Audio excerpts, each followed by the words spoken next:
Hello and welcome into another episode of Reality Check here on Talkin' Jets. What is going on? I am Matt O'Leary, joined as always by Jets Chaos. Jeremy, what's going on, my friend? What is up? We are here. We are getting closer, man. We are getting closer. In exactly 1 week from now, I will be not in New York yet, but on the East Coast. So for me, it's getting really close to feeling like we finally made it. Yes, we are inching that much closer to the NFL draft. As a reminder, you can get your tickets to the Talkin' Jets draft party on talkinjets.com. Tickets remain on sale through this upcoming Tuesday, the 16th. We got to let the main event know how many people are coming. So you have through this upcoming Tuesday to get your tickets. Jeremy will be there. I'm sure Green Bean will treat Jeremy very, very nicely and won't say anything mean to him. So it's going to be a good time for all involved. Let's hop into it, Jeremy, and get into our first topic of the day. We have two things that we want to break down like usual, and it's NFL draft focused because that's where we are right now in the off season. And it's a little bit of a quiet time, but I think we should get into the notion of a first round quarterback, seeing that a little bit more, not nearly as much as some of the debates about offensive line versus tight end versus weapon, or however we want to slice it up here. But quarterback making it its way back into it a little bit. Yeah, I heard a lot more about it before guys like J.J. McCarthy and Daniels established themselves as guys that'll probably go in the top 6. I think before that happened, back in the day when it was more, Caleb Williams and Drake May, there were a lot of people that did bring it up and talk about the Jets taking a quarterback at 10 if they have the opportunity, given that, Aaron Rodgers is probably around for only 2 more years. And what are the chances that the Jets are this far up in the draft, this low in the draft, to be able to have an opportunity to get one of these guys in a year that specifically, it yet to be proven, but is projected to be and believed to be by a lot of people going to be one of the better years, in the past decade for quarterbacks. Yeah, it's I get the intrigue of it, but I think what we have to talk about is the realistic probability, or if there is a chance for one of these quarterbacks to be there for the Jets at number 10, because I think Bo Nix and Michael Penix will be available for them at pick number 10, who, I'm not, if you want to get into those guys, I'm not a huge fan of either one. I like Penix more than Bo Nix, but with his age and injury history, I don't want to do that at pick number 10. And I just don't see a world where you get one of the top 4 guys going all the way down to 10. Yeah. And so personally, Penix is an interesting thing to talk about because without the injury and just looking at film and looking at when he's healthy, he's compatible to those guys on top in some areas. Now, the Knicks is baffling to me. And it's just to me so much situational, like that he played for the university, where if you play for that university, as long as you're a decent quarterback, I could put probably 10, 12 guys from this year's, other than the top guys, and I could put 10 other different quarterbacks there, and they would be talked about like Bo Nix. When you really look at him and look at his skill set, he's not, at least in my opinion, at all a prospect. So that's a round 1 prospect. To me, he belongs back with, Pruitt from Tulane and guys like that in the 3rd and 4th rounds. He's just not a serious prospect to me when you actually watch his film and you watch him. It doesn't mean that he can't be great. There's nothing that is really bad about him, but it's just like the Zach Wilson thing. There's just no evidence. Same thing with Trey Lance. No evidence that he's going to translate to the NFL at all. There's nothing in his tape that makes you think, oh, that's an NFL professional play. He's just a good college quarterback in a great situation. To me, I stay away at all costs on picks like that. That sounds like you're describing Stetson Bennett, right? From last year. And he was nowhere close to going in the first round. When did he end up going last year? The 5th round? something like that. Yeah, but that's the point. Like, I don't know why we view Stetson Bennett one way and then someone fourth round, pick 128 overall. Like that sounds much more reasonable for a quarterback of that caliber. I don't know how Bo Nix gets himself into that conversation. And something that Peter says that we could pop up on the screen, he goes, some of these quarterbacks are getting overinflated and we could try to develop a Rattler, Pratt, or Travis in the third or fourth rounds. Wouldn't you rather go that route than settle for one of the lesser prospects who might go earlier? For instance, like the Bo Nix or Michael Penixes of the world. I get it if you want to mention one of the top four guys in Caleb, Drake May, Jaden Daniels, or JJ McCarthy. But I don't think it's realistic to think that one of those guys are going to be there for the Jets at 10. Yeah, I mean, it was really more of a conversation when they were. There was a time where they were, and I don't even know that even if they were, I'm not saying it's a lock that they should, of course. I'm not saying that at all. I'm saying that, if anything, I was on the team of, I don't want to take a quarterback, no matter who it is, really, but I don't want to attack people if it was one of those top 3 or 4 guys. I don't think they should be attacked or filleted for saying, oh, take a quarterback there. Like, I understand the argument for it. If Jaden Daniels and McCarthy would have slipped, or if they didn't get so much hype lately, I understand the argument of why it would be something, not that I would want, but has a reason. That's not completely, they've lost their minds, they don't know what they're doing. Like, there was an argument on why you could take some of those guys. But Nix and Penix, I never thought were serious in that way. And I definitely agree that if the plan is to take a quarterback, it should be understood. Like, people need to understand that when you take a quarterback in the third or fourth rounds, I have the data. Based on the last 20, 25 years, it's a 4% chance. Like, 4% of the quarterbacks you take after the second round become starters or become significant in any way. And you could name them. Kirk Cousins, Purdy. Like, you literally could name the 4 or 5 quarterbacks.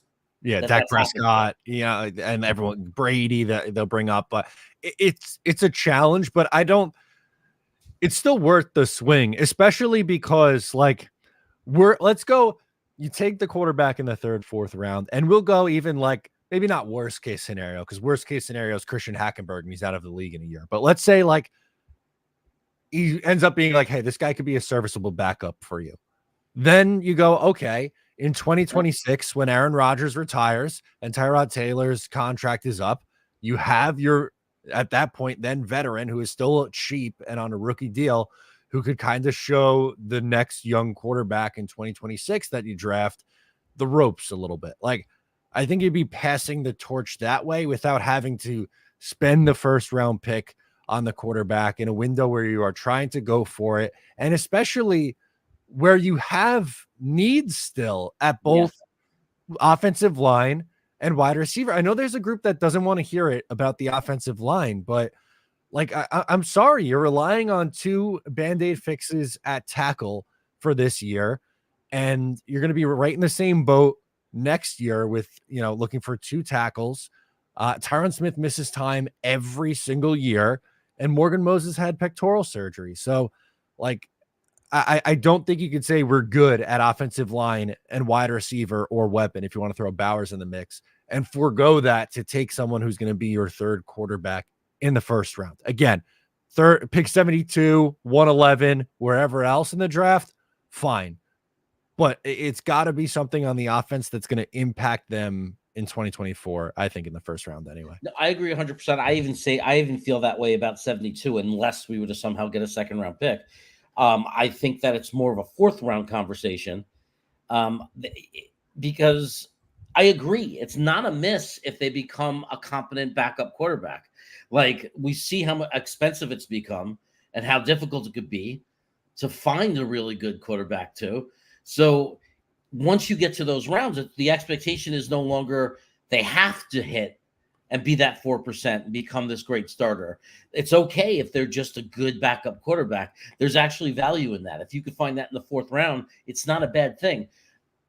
if we don't get a second round pick, I want 72 because I agree with you so much that I think it goes deeper than just what we do at 10. I think it goes, 72 could be, we just signed Ashton Davis, so that gets a lot less urgent safety. It doesn't mean we're completely in the clear, but it's certainly there's a lot less urgency. But that pick at 72 could be, there's some really good running backs that might be there, ones that we really like the kid from Wisconsin.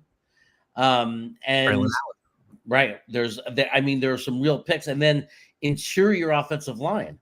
There's a lot of potential guys that are going to be there at 72 that are going to be real players that we could really count on to be first off the bench if someone goes down. If something happens to AVT, you might be able to, in the third round, get a Van Pratten or Patton, the center.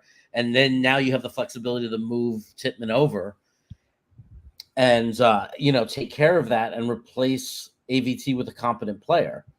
So I wouldn't be nearly as mad. I mean, I wouldn't be screaming and yelling. I would definitely, if we're going to take a quarterback with a third round pick, as much as I would rather use that pick somewhere else, if they took Jordan Travis in the third round, it's a much different story than taking a guy like Bo Nix or Penix at 10. I would be angry if they did that.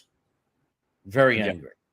I'm with you on, but Nick Russo chimes in, says, I will be 66 on April 15th. Happy early birthday. He says, but I will always believe in drafting long-term. If you think a franchise quarterback is there at 10, take him, but I have my Super Bowl win already. But even still, that's a long time ago, man. And they have the longest active playoff drought in the 4 North American sports. It's not just that they haven't won a Super Bowl since the 1968-69 season. It's that they have gone 13 years without making the playoffs. And I get it. I understand where Nick is coming from, and his logic isn't really that flawed, right? Like, as we said, you can make a case for it if you think that guy is there.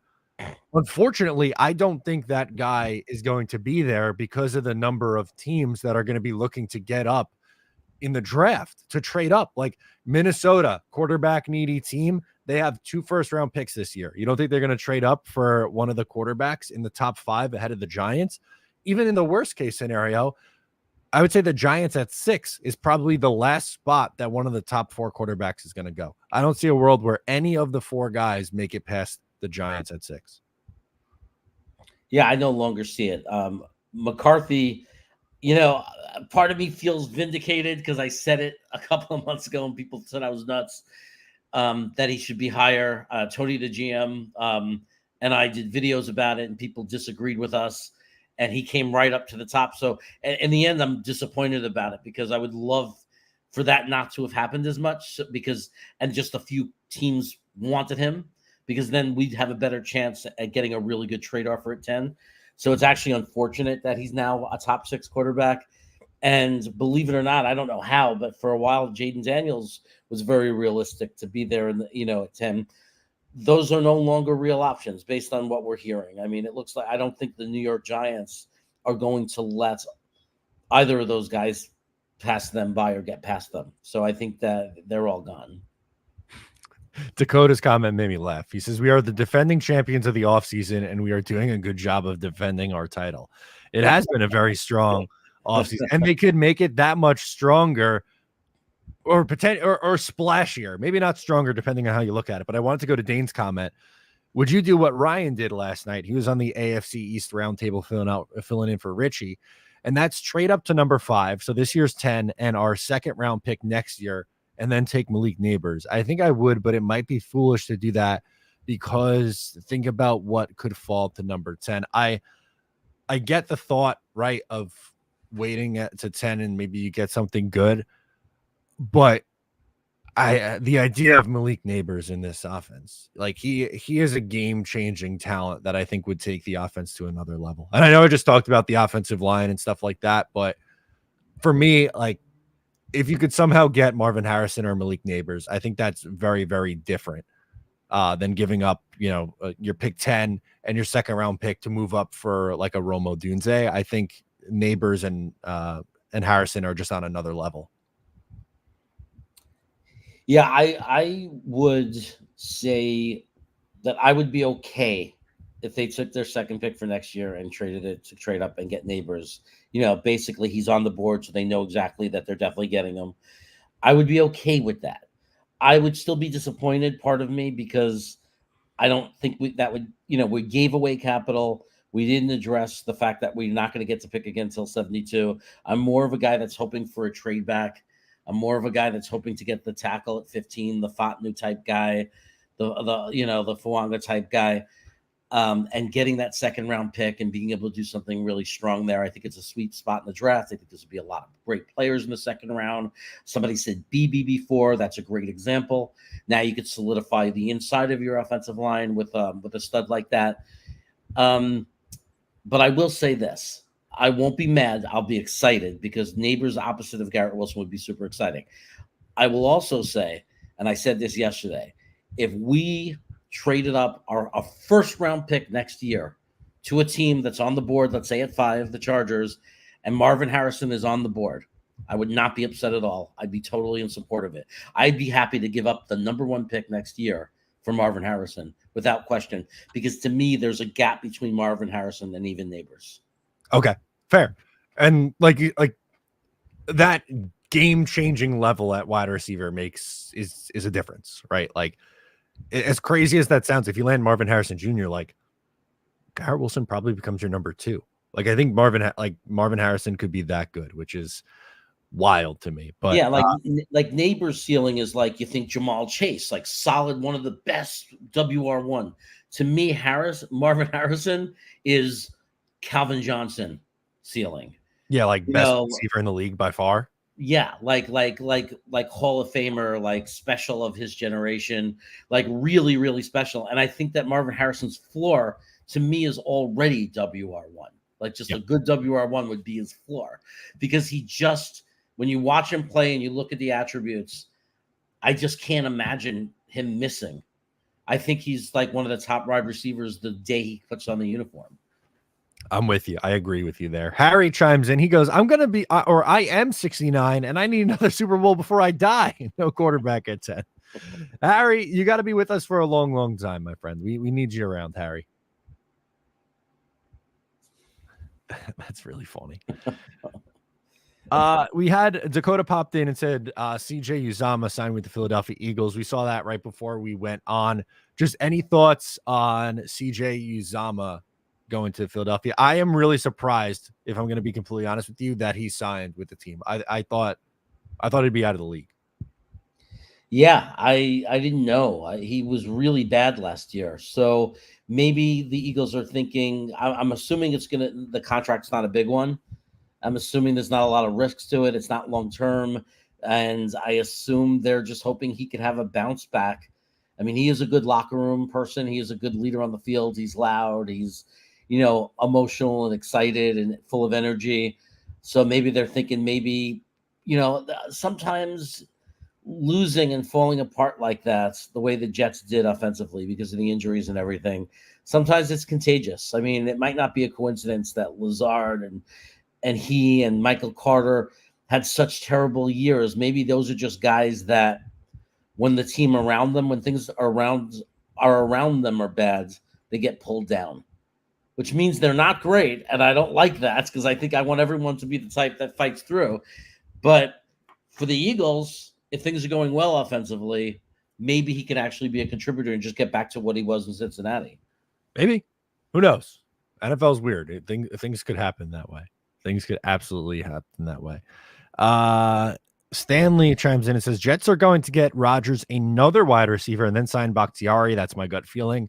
Hope we can trade back and get both offensive line and wide receiver. That seems to be a fan favorite, Jeremy. The move back, offensive line in round 1, wide receiver in round 2. What would your thoughts be of that approach? I love it. I mean, that's my perfect draft. Like when I do my mocks, that's what I'm aiming for every time. I want to go back somewhere from, if I have to start at 12, I'll go back a little more. I'll go to, sometimes in the mock drafts, what the hell? It's a mocks. It's not real life. So you actually get to do it twice. You can go from 12 and then go down to 18 and get yourself even more. But to me, it's the picture perfect situation. I mean, there's just going to be some really, you can't go back too far. They got to be really careful, or they have to have a fallback. Like if we go back to 18 and all the tackles that we like are gone, there has to be a plan. There has to be, someone there that you're willing to be happy with. Do you have a specific offensive line target in mind when you do those move back scenarios? I keep going back and forth. I keep switching and flipping back and forth. I think there's a chance, Domsey's really convincing. And it's not like I didn't watch the film, but Tigo's convincing too. And I watched Latham. Latham is a tricky guy, because Domsey has access to games I don't have access to. And he swears that in those last 6 to 8 games of his career, he was absolutely untouchable. Like he was just perfect. The games I had access to for the All-22, I can't control it. I do it on some guy's Patreon, and I get access to the games he provides. Me and Tigo watched some of them, and there was concern. There was concerns about his arm strength and the way he locks up, locking up, the way he locks up against speed rushers, and the way he gets in front of speed rushers. So he's, and then Fuaga I love, but he's restricted to only right tackle. And I think that, again, that's the same thing with JC. I don't love that because we have an old guy at left tackle, and we need someone who can come in at left tackle. I mean, the guy I feel the most comfortable with is not going to, most likely won't be there if we trade back, and that's Fashanu. So to me, it's Fontenot is not my favorite as far as like the one I'm the most sure about from watching film, but he's the one that makes so much sense because he can play all 4. So he gives us depth in both areas. He could come in at any of the 4 non-center positions, and it's hard not to really appreciate that about him. And I'm also one of the few people, although I don't think he'll necessarily be ready, and I have a lot more doubt that he'll be ready, but I think he's going to be a better version of George Fantz as my player comp is 𝐿𝐿. So I think 𝐿𝐿 is going to be a very good tackle, but I just don't know if he's going to be someone we could rely on if somebody goes down, in the his rookie year. Yeah, that's an interesting one. I know there was a lot of hype around 𝐿𝐿 for his performance at the Senior Bowl. And he looked very, very good when he was down there at the Senior Bowl. My preference, I think, at this point is Fashanu in a trade back. I still really like Talisi Fuanga. I know a lot of people have kind of maybe not soured on him, but after the Morgan Moses trade, I feel like people haven't talked about Fuanga as much. So I'd say one of those two guys, but I probably lean Fontenot because because of his ability to play on the left side. How he measured in, I think the arm length really was like the last thing I needed to see, and it came in above expected. So I think he could play tackle at the next level. But like honestly, it wouldn't shock me if he started over John Simpson at left guard in his first year. Like I think he's that good where he could come in and outseat someone like John Simpson. And what a good problem to have. There are people who wouldn't like that. Oh, we paid him money. Why'd we do that? It's like, whoa. What a great problem that your rookie came in was too good to sit. That you had to sit down a guy you already have offered a contract to. And now that guy's going to be our backup. Like, who cares? I'll take that. Right. Like, granted, not exactly the same, but the Seahawks with Matt Flynn and Russell Wilson. Russell Wilson was the third round pick. That's another one you can mention as a day 2 or day 3 guy that worked. And they signed Matt Flynn, to big money, and he was going to start. And they're like, I think we got to play this rookie kid. He's pretty good. And it ended up working out for them, obviously. So different situation because of the position, obviously. But I'm with you on that. And there are receivers, just to round out on this comment, with the second round receivers. My 2 that I really like in the second round, Roman Wilson and Ricky Pearsall are some of my favorite guys. Do you have any names that you like in that range? I mean, I don't know if he could slip into the second round, but we might be able to trade up a little to get him at that point with not too much. I mean, without too much of a cost and maybe a pick next year. I don't know. I think it would be worth it if it was like Adonai Mitchell.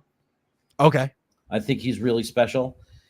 But I love Roman Wilson. I saw him at the Senior Bowl. He made the best catch I've ever seen in my life in person. Like if you say, what's the best catch you've ever seen in person? It was Roman Wilson.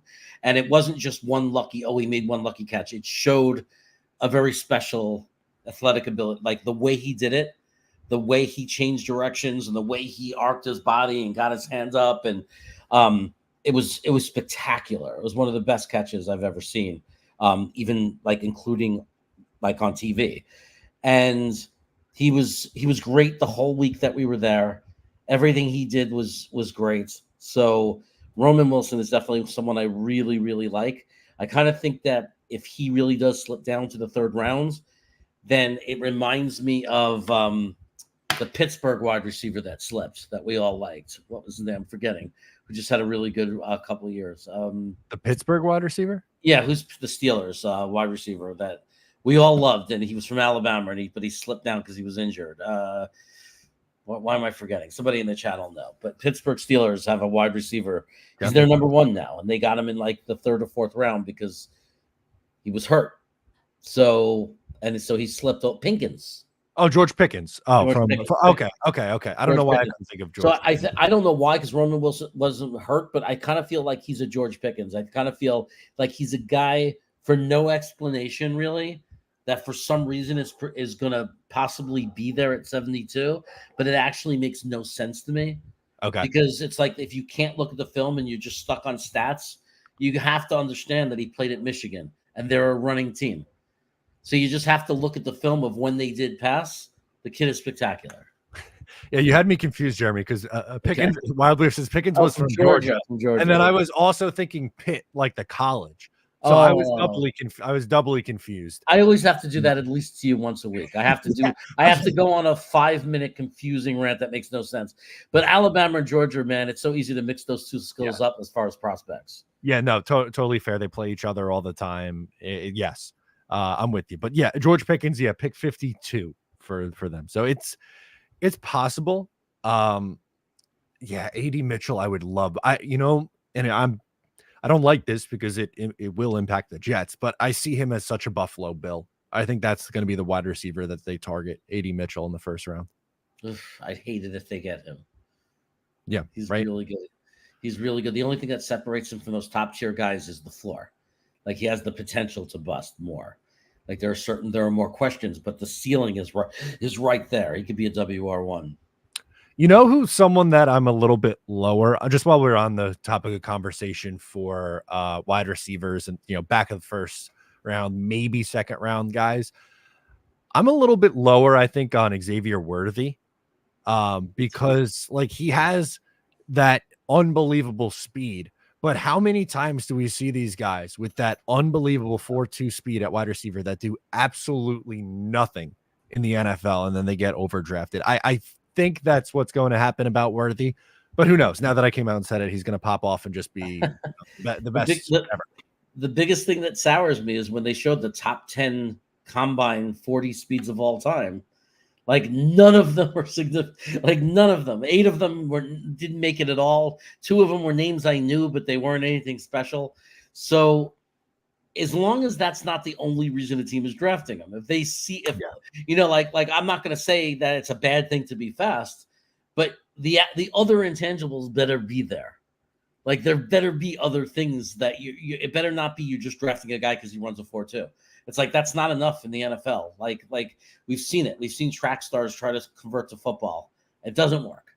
No, very rarely. Although Ashton Davis, year 4 finally clicked for him, and now he's back. So that's a good. What was your thoughts on, before we transition, get to our second topic? What was your thoughts on bringing back Ashton Davis? Very relieved, very happy. I'm glad that he.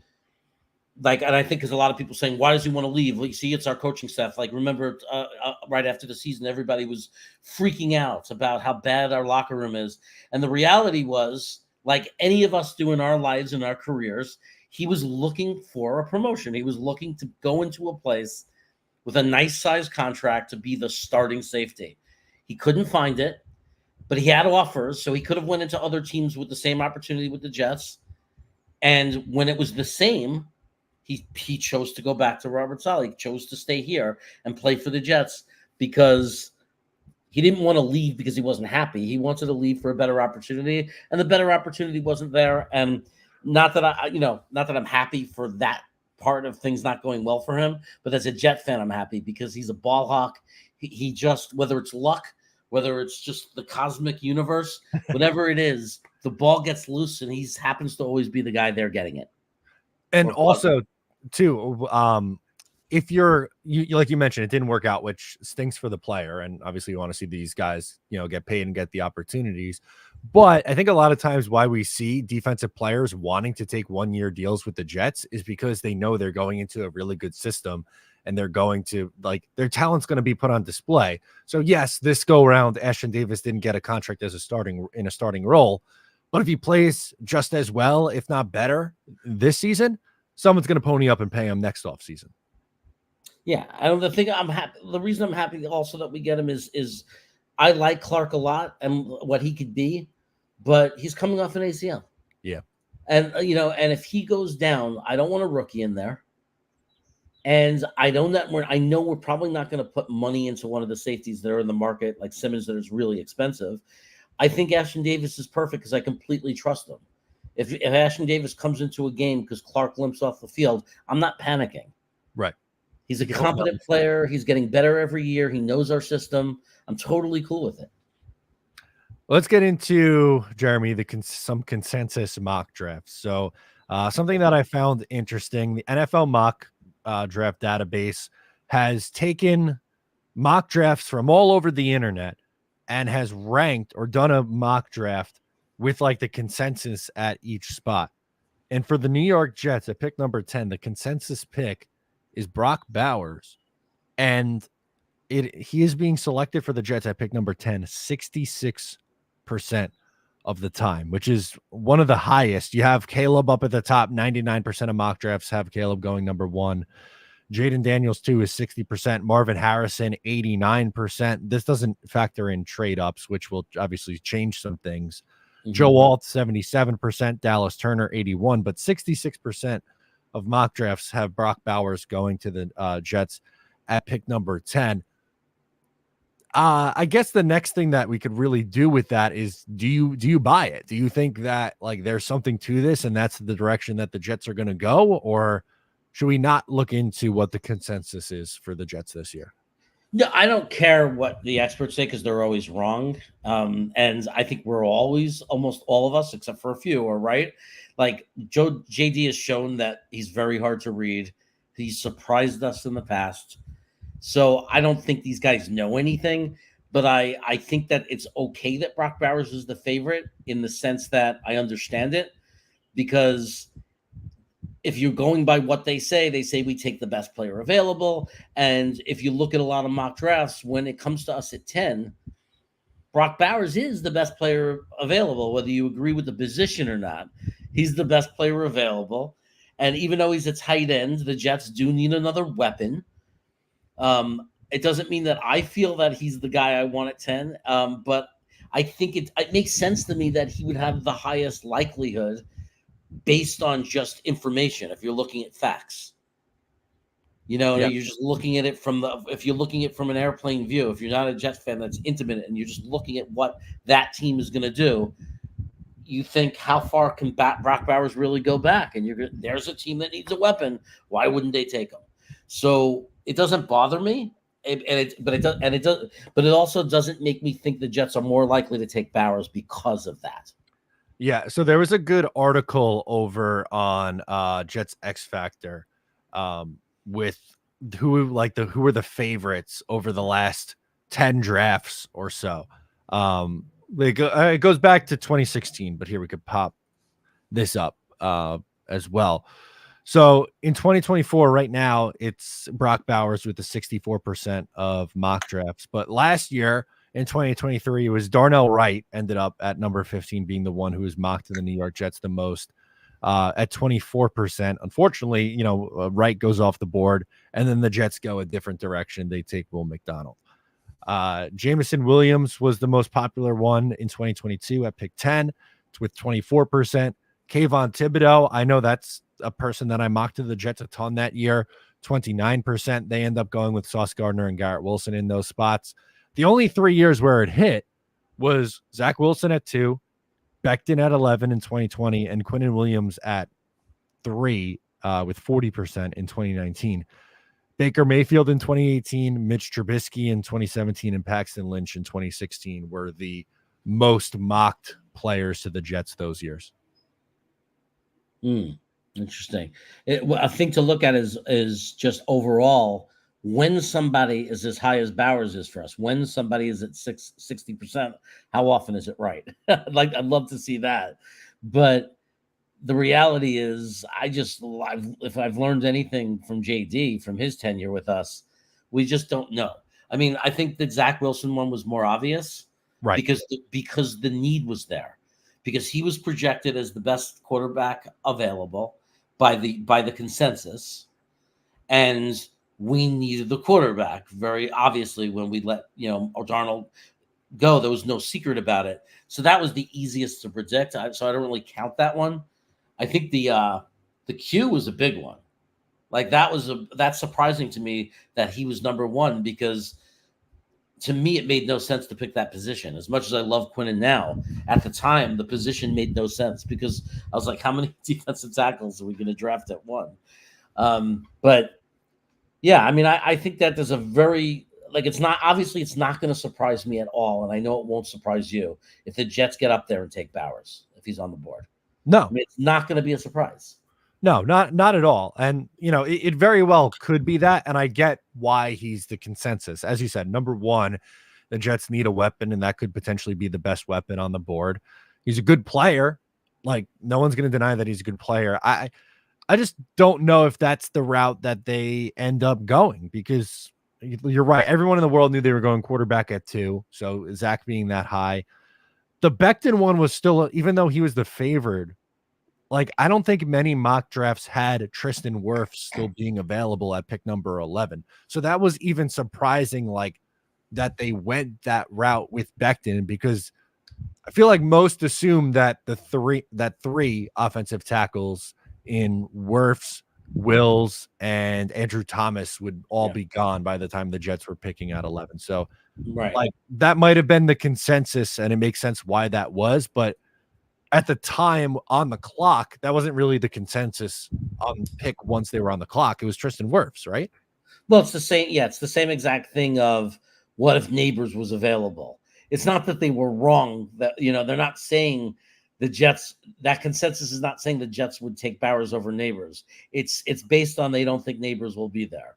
Same thing as if Joe Alt was there. Like, there are guys that we would definitely take over Bowers. We feel very confident we would. But they're not ruled into this equation because of the fact they don't think they're going to be available. Yeah, and as Harry says, who predicted last year's draft? Yeah, I would love to see the percent of times that Will McDonald was mocked to the. Do you even think it's 1%? I would say there was probably not a mock draft in America that had Will McDonald to the New York Jets. As somebody who did 200 at least, I mean, I do 3 sometimes just when I'm bored. I'll sit around and just do a draft. 0 times. And I don't know anybody out of all of us when we shared our drafts or talked about it that ever said the guy's name. Right. He was someone who's like a borderline first round pick. So he could have slipped to the second round in some of my mock drafts. Probably did. And I didn't take him. So bizarre. Kevin Green says, Matt and Kid Chaos in the house. Hope to see you both on draft day. If you're going to be at the main event on Long Island on draft day, you will see both of us there. Yeah. We're excited. I'll be by the buffet. Today. Yeah. Yeah. Look for the bald-headed bastard by the buffet, shoving wings down his gullet. Like, if they have mozzarella sticks on that, if I don't know what they have, but if they have mozzarella sticks or stuffed mushrooms, or there's a few things, there are a few items that if they're there on that buffet, that's where you'll find me. My one request was potato skins. I said, potato skins are always good. Dude, I love wings too. You know that about me. I'm a big wing guy, but man, some potato skins, I'll be up there. Oh my God, yeah, with the bacon and the cheese, and especially if they have a little side thing, you can put some sour cream. Oh, now we're talking, Jeremy. It's good stuff. Gracious. Dakota says, love mock drafts. Mock drafts are mostly fun. Mock drafts are mostly fun. I think people take them a little bit too seriously sometimes. Way too seriously. Yeah. Especially because, like, on my channel, I do a different mock draft every Monday. And like a lot of people do, but weekly mock drafts and stuff. But I like to do different scenarios each week because I don't want to do the same mock draft every week. And then you get the people who be like, this is so like you believe the Jets are going to take this position or that. I'm like, no, man, I'm just trying to show you different scenarios that could happen or routes that the Jets could go if they were to do this or that. So, No. but yeah, I've lost followers in the past for like somebody left my channel and said I'm never watching this channel again because they were so mad at the pick me and the chat made. who'd you take? They lost their argument. I don't remember. It was just some pick from a year or two ago. It was like probably last year's draft. We picked somebody. It was probably man, I don't even know, but they like it could like one of the offensive linemen, who knows, maybe it was Brock, but they got mad and said you didn't wait long enough for enough votes to get in, and he said I'm never watching this channel again. And I was like, it's on my draft. We're just I don't know if I'd go this far, but this chat 𝐒𝐮𝐬𝐫𝐚, I don't know how you pronounce that. Don't worry, Jeremy, it's their loss. You're a good dude and you know ball. I good dude, questionable, no ball, also questionable. Thanks, Matt. I appreciate that feedback. Thank you, man. That's a nice thing for you to say. Mostly I just get egghead. Egghead. we love it. Oh goodness. But I find the consensus mock drafts exercises at this time really interesting because how often does it go that way? Like, remember this time last year, everyone was talking like, "Oh, Will Levis is going to go way higher than everyone thinks. He's going to be a top 5 pick." And then he's available in the second round. Here's a Jets example. We spent most of 2022 debating or talking about whether or not the Jets should take Jermaine Johnson at pick number 4. And then he's there for them at 26. Like, you just never know. Yeah, you never know. Bowers could be that guy. If we don't take Bowers, he could be that guy that goes all the way to the late teens, 20s. He really could. If you look at the other teams that pick after us and their needs and everything, it could be Bowers, and that would be so funny to the Bowers boys. Like if he ended up getting sliding back into the 20s, that would be legendary just to see their reaction to it. The guy I think that could slip to us, that's the wild card that we don't talk about as much, but I think that I have a feeling it's like my call of the surprise guy that's going to slip is actually Fashanu. Okay. I think there's a possibility that there's a team out there that's going to fall in love with either Latham or Fouatnu, or Fouatnu, like it's fun saying their names. But like, I think that one of those other tackles, just like Wright did last year, is going to slip into the heart of some team in the top 10, and it's going to be Fashanu that falls. Yeah, I would love Fashanu. I don't know if the Jets are going to do that. I'd be surprised if he was the pick. I don't know, but what it would be if it's going to be a tackle, it would be nice to have somebody who could play left tackle also, like either one. It'd be nice to have a real swing that could do either one. Wild Wave's comment made me actually laugh out loud because this is going back to the who was the draft pick that made the guy unsubscribe, and Wild Wave goes, it was probably 𝐀𝐮𝐫𝐚. I probably unsubscribed too. LMAO. I liked 𝐀𝐮𝐫𝐚 for the Jets that year. I was screaming it. I was like, please don't not be Thibodeau. That's what I was saying. Please don't not be Thibodeau. That's what I was saying. Don't not be Thibodeau. So I wrote, I had a bottle of champagne and I wrote Edge at 4 no matter what on it. And I was going to pop it on stream when I wanted the Jets to take an edge. But then I crossed it out and then I wrote Edge at 26. It popped it on the stream after that. That was a fun one. I think all your reaction to the trade up to JJ was an all-timer, but that's my greatest moment as a Jet fan. I mean, like for a draft. Yeah, getting back on the clock, the graphic of the New York Jets, logo, them coming back up on the screen was just incredible. What a night. Yeah, what a night, man. And I had you guys playing, like I'm filming that. My computer's sitting right there. If you listen really carefully, you could even hear like Green Bean going crazy, or one of you is going crazy. We traded up, while I'm talking. And it was very faint, but it was just amazing because it was just an amazing moment because that even if we weren't physically together, thousands and thousands of Jet fans in that moment were connected with the same exact joy and understanding and shock of what just had happened. Like the entire draft was sewed together and made so much sense the moment that happened.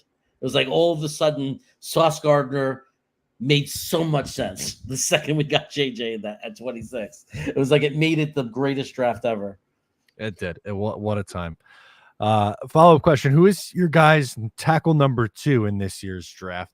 For me, I have Olu Fashanu as the second tackle. I go Joe Alt, Fashanu, and then Fuaga and Fontenot are right there for me. If you want to include Fontenot in that, I think we should include him as tackle. But if you want to do interior offensive line and put him there, that's fine too. But who are your guys? Yeah, I think Fashanu is still my number 2. It was tested. There's a few guys I've gotten excited about. I was in a Fuaga stage, and nothing's happened to make me sour on him, except the fact that I no longer have the confidence he could be left tackle. I believe he can, personally, from his skill set, but I don't know that he can. So it's too much of a question mark, and I don't know that he ever will. So Fashanu, it has to be Fashanu because he plays left tackle. And it's too close to call based on film to say one is, I can't say he's not as good as Fuaga because the film is just as good. I'm seeing the same kind of thing. I really like Fuaga third, but JC Latham is really close, and and Fontenot is not like, I don't know him as much. I'm not as confident that I could put him at the same level as Latham. Okay. And Fuaga, but I like I said before, I love his versatility. I love that he plays all 4, and I think he's close enough that I'd be happy with the pick, just because if he's slightly, if he's slightly off or he's slightly less of a prospect, but gives you all 4 positions in depth and versatility, I think that makes up for it. Yeah, good point. Peter from the beautiful Hudson Valley says, doubtful that they make all 7 current picks, but expect 4 to 5 are offense and rest to fill in defensive line, maybe cornerback or safety. So let's do it. Let's answer it this way. Do you expect the Jets to make 7 selections first? And then second is, what positions do they look, or maybe how many on the defensive side do they take swings on? Yeah, I think even if they trade back and get extra picks, they'll trade some others away to package some picks and move up slots and stuff like that. So I'd say 7 is probably the most likely guess. Not because they stand still, but just because it's a good average number in the middle of whatever moves they'll make. So I think it's more likely 7 selections than anything else.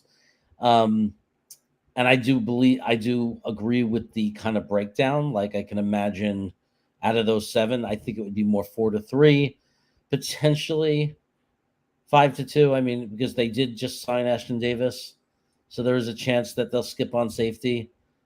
Even defensive tackle we're okay at, but it just makes sense to take a young guy that they could develop, and there's a lot of good ones. So I think that we're definitely going to take a tackle. So I think it could be 5-2 or 4-3. I agree with all of this. I think it's just going to be I expect them to take 7. I expect them to take a running back. I think a cornerback would be who that third is if it's 4 to 3. I think it would be safety, corner, and defensive tackle. Yeah, I'm going to say they end up taking 2 defensive players, and they end up with either 6 or 7 picks. I think they move around probably twice. And I don't know, they have the last 2 picks of the draft, and they have a 6th round pick. I don't know if I expect them to make all those 3 picks in those spots. I think maybe they package some together to move up a little bit, something like that. But I'll say defensive line and defensive back.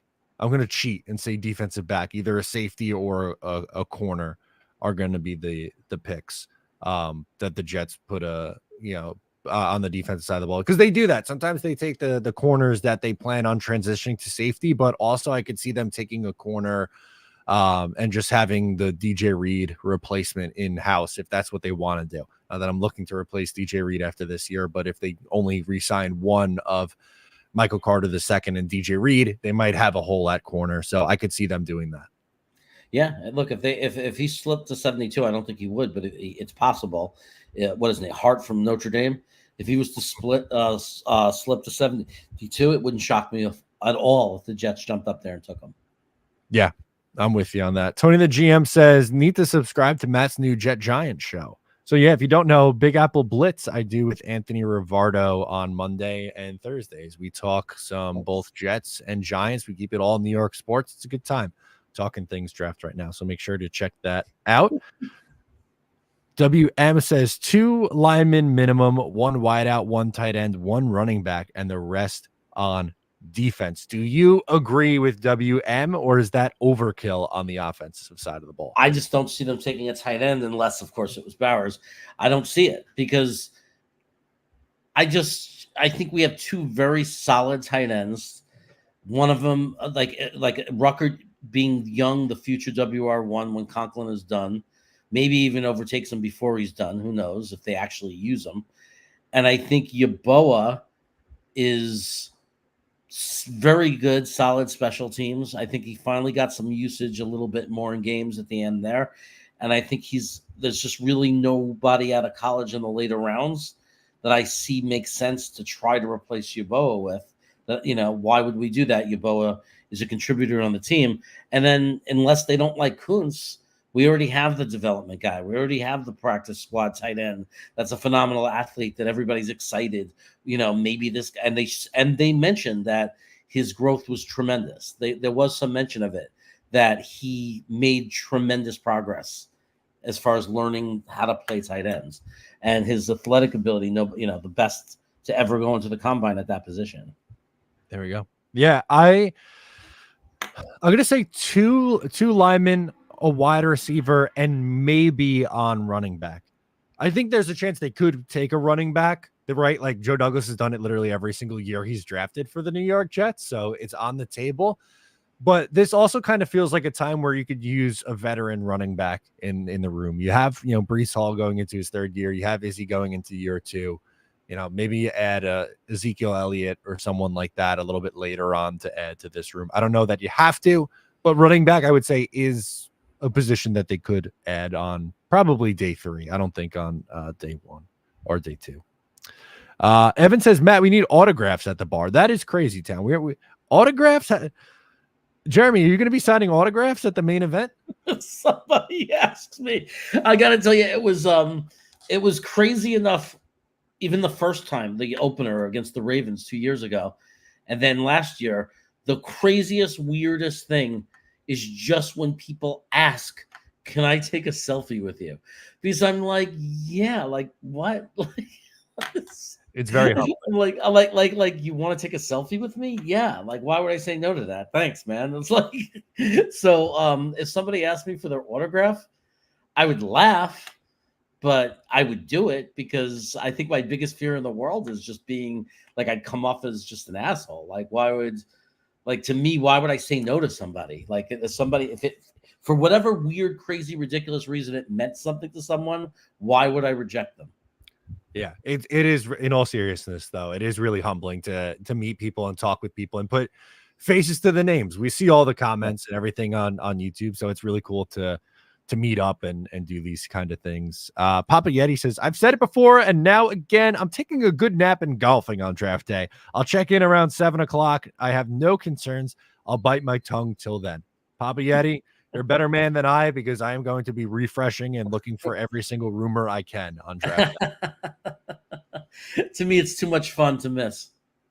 Now, Jeremy, I made a rule on Tuesday's stream that I think we should enforce. But I also said that I fear that you might be the one to break this rule on draft. I heard it. That's when you put my egg profile up. It is, yeah. So what's your take on the rule? And I'll say what it is. So for the draft party, I think we got to make sure that it's known that we can't be spoiling the picks, because we need a live reaction from the booth, all of us up there and the crowd. So how do we prevent that from being spoiled, and will you be the spoiler, Jeremy? No, and people should know, like, you saw how valuable my reaction to JJ was. Like, that was that's one of the greatest clips of content that I own, that I have, and I put it on the intros. Like, I would never jeopardize that. Like mine, I can't fake. I'm not a good enough actor. I can't fake a reaction. No. My natural reactions is where the core of my chaos comes from. And people know that, watch my channel. They know from my rants when I'm emotional and it's not planned and I'm not thinking and I'm just yelling out of emotion. That's where my best stuff comes from. So checking ahead of time and not finding out with everybody would kill that. Yeah. And then the other thing, as much of an asshole as I could be, I'm not a spoiler type of person. Like I would never do that. We need someone on security to make sure that on security duty to make sure no one comes up to the table and is like, Connor Hughes said, look, they're saying that we drafted. So that's gotta be somebody's job on in a couple. Right. Like, cause the TV is behind. Like it's behind. There's definitely a website where you could find out a good 30 seconds before at least. Yeah. So we got to get the actual genuine reaction because that's what makes it so good. William wants to know if we should draft 2 wide receivers this year. What do you think?